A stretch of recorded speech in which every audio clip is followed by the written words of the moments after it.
हथियार रखे थे प्लेन में? बोल। ऑफिसर, आर्मी में इतना टाइम नहीं लगता।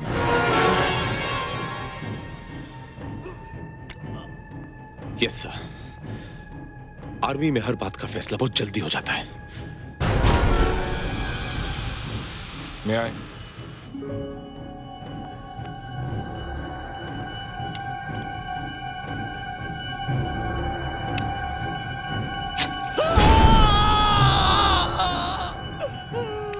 जैसे जैसे खून बहने लगेगा वैसे वैसे आंखों के सामने अंधेरा छाने लगेगा, दिमाग सुन्न हो जाएगा और दिल की धड़कन रुकने लगेगी। इस खून को रोकने का एक ही तरीका है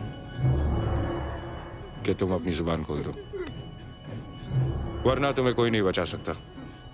ना मैं, ना वो लोग जिनके लिए तुम काम करते हो, और ना ही ऊपर वाला। बताता हूँ सब बताता हूँ। All yours. प्रोफेसर संतानों ने हम दोनों को हायर किया था साहब। हमारा मुतालबा है कि हमारे लीडर बाबा ज़हीर को फौरन रिहा किया जाए और उन्हें हिफाजत के साथ हम तक पहुंचाया जाए। इस काम के लिए हम 48 घंटे की मोहलत देते हैं। अगर इस मुद्दत तक बाबा ज़हीर हम तक नहीं पहुंचे तो हम हर 1 घंटे पर एक एक मुसाफिरों को मारना शुरू कर देंगे और इन तमाम मौतों की जिम्मेदारी भारतीय हुकूमत की होगी। और अगर हम पर हमला करने की कोशिश की गई या बाबा ज़हीर को कोई नुकसान पहुंचाया गया तो हम प्लेन के साथ तमाम मुसाफिरों को बम से उड़ा देंगे।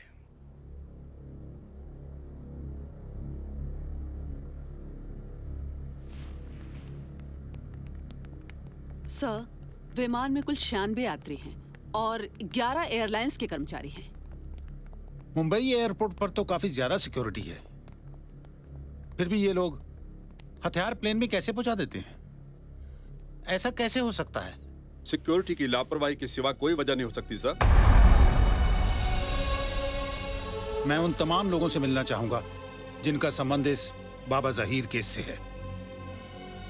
आप फौरन मीटिंग बुलाइए। Yes sir.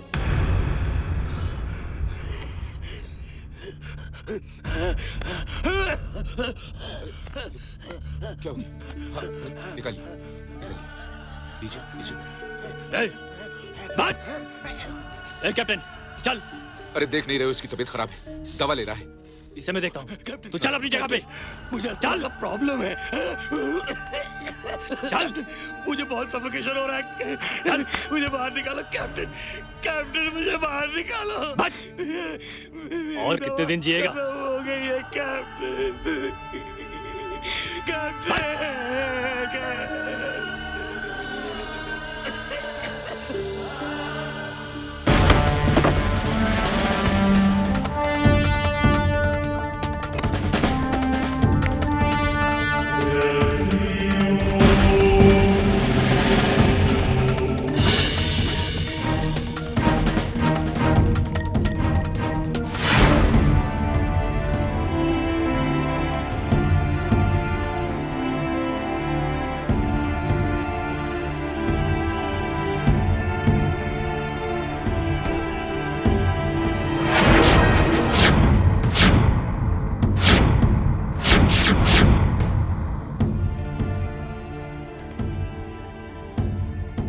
इस पे उंगलियों के निशान नहीं है।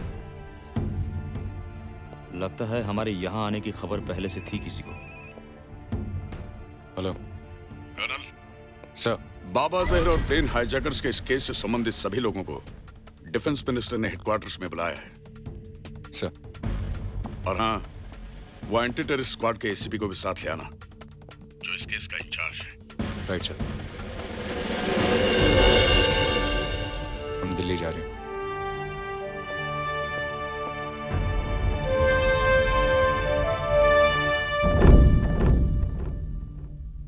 आंटी मुझे भूख लगी है। रुको बेटा, देखती हूँ क्या कर सकती हूँ।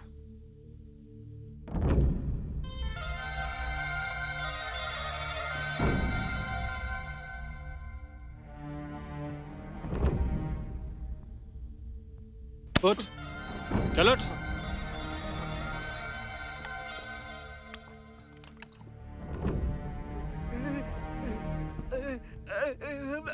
पानी पिएगा?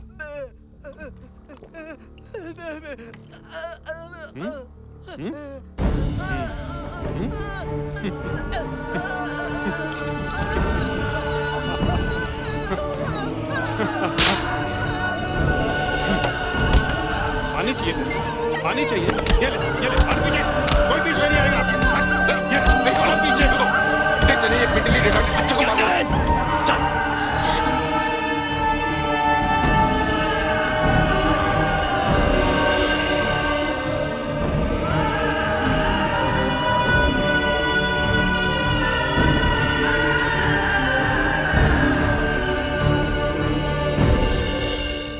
आंटी मुझे भूख नहीं लगी।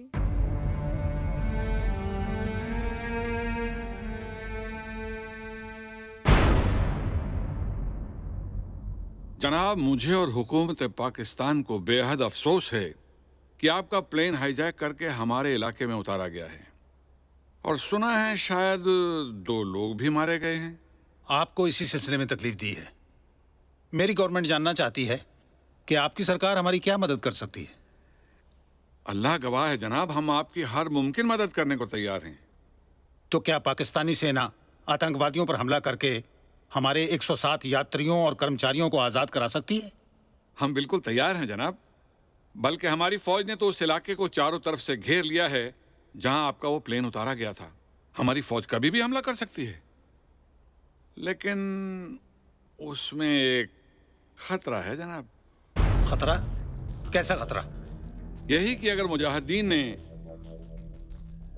मेरा मतलब है कि उन लोगों ने, जिन लोगों ने आपके प्लेन पर कब्जा किया है, प्लेन को बम से उड़ा दिया तो, या फिर हमारी फौज की फायरिंग में आपके लोग कुछ हलाक हो गए, तो आप इल्जाम तो हम ही को देंगे ना। इसका मतलब है आप हमारी कोई मदद नहीं करेंगे? जनाब, मैंने ऐसा तो बिल्कुल नहीं कहा। यही तो समस्या है, आप जो कहते हैं करते नहीं, और जो करते हैं वो कहते नहीं। हम सब कुछ करने को तैयार हैं जनाब, लेकिन पाकिस्तानी फौज एक्शन नहीं ले सकती। आप कुछ करेंगे नहीं, हमें कुछ करने नहीं देंगे, तो फिर इस समस्या का हल कैसे निकलेगा? मेरी राय में तो इस समस्या का एक ही हल है, आप बाबा जहीर को छोड़ दें।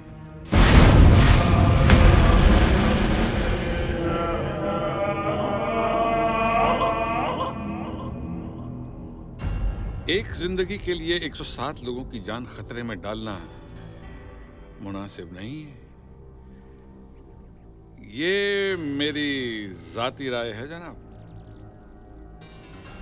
आप हमें इस बात की आज्ञा देंगे कि हमारा एक डेलीगेशन आतंकवादियों से बात करने के लिए पाकिस्तान जा सके? डेलीगेशन भेजो ना जनाब, जरूर भेजो, सिर मत्थे थे, लेकिन 3-4 लोग से ज्यादा नहीं होने चाहिए, और किसी के पास भी कोई हथियार नहीं होना चाहिए। अल्लाह हाफिज। जय हिंद।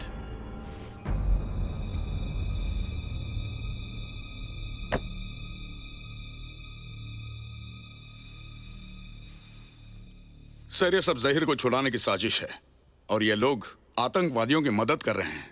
ये बात तो सारी दुनिया जानती है, लेकिन सवाल ये है कि इस समय क्या एक्शन लिया जाए? एक्शन तो बहुत पहले लिया जाना चाहिए था सर।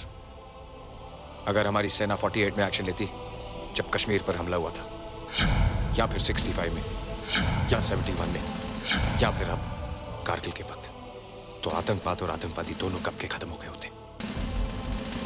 हमने एक नहीं 4 मौके खोए हैं सर, और हर मर्तबा कमजोर राजनीति को भारतीय सेना की कमजोरी समझा जाता है। हमें एक मौका चाहिए सर, ताकि हम साबित कर सकें कि हम क्या हैं और क्या कर सकते हैं। कर्नल, अपने सुपीरियर्स के सामने इस तरह बोलने का तुम्हें कोई अधिकार नहीं। तुम बाहर जाओ। Sorry sir. ठहरो, तुम ठीक कहते हो कर्नल। बहुत से लोग हमारी सहनशीलता को हमारी कमजोरी समझते हैं, लेकिन ऐसा नहीं है।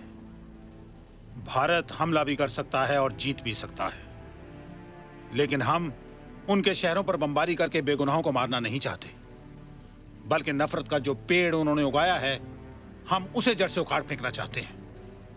और पिछले 56 साल से हमारी यही कोशिश रही है। और पिछले 56 साल से ये कोशिश कभी कामयाब नहीं हुई सर। कभी ना कभी तो होगी। कभी तो हमारे पड़ोस में कोई ऐसी सरकार बनेगी जो अपनी आंखों से भारत दुश्मनी की पट्टी उतार कर सच्चाई को देखेगी। तब तक न जाने कितने प्लेन हाईजैक हो चुके होंगे, कितने हमले पार्लियामेंट और अक्षरधाम पर हो चुके होंगे, कितने स्टेट्स कश्मीर बन चुके होंगे। एक अच्छे कल की उम्मीद हमारे आज को बर्बाद कर रही है सर। अरे राम राम राम, क्या भाषण दिया है, वाह। तुम्हें फौज में नहीं हमारी पार्टी में होना चाहिए था, लेकिन तुम फौजी हो ना, राजनीति के प्रॉब्लम्स को नहीं समझ सकते। अब देखो, हम जाएंगे डेलीगेशन में और आतंकवादियों को ऐसे शीशे में उतारेंगे कि हमारे पास एक्सपेरिमेंट करने का वक्त नहीं है सर। ये लो। कर्नल, मुझे लगता है तुम्हारे जहन में कोई प्लान है। Yes sir. क्या प्लान है? डिफेंस का प्लान सिविलियंस के सामने डिस्कस नहीं किया जा सकता। Please excuse us.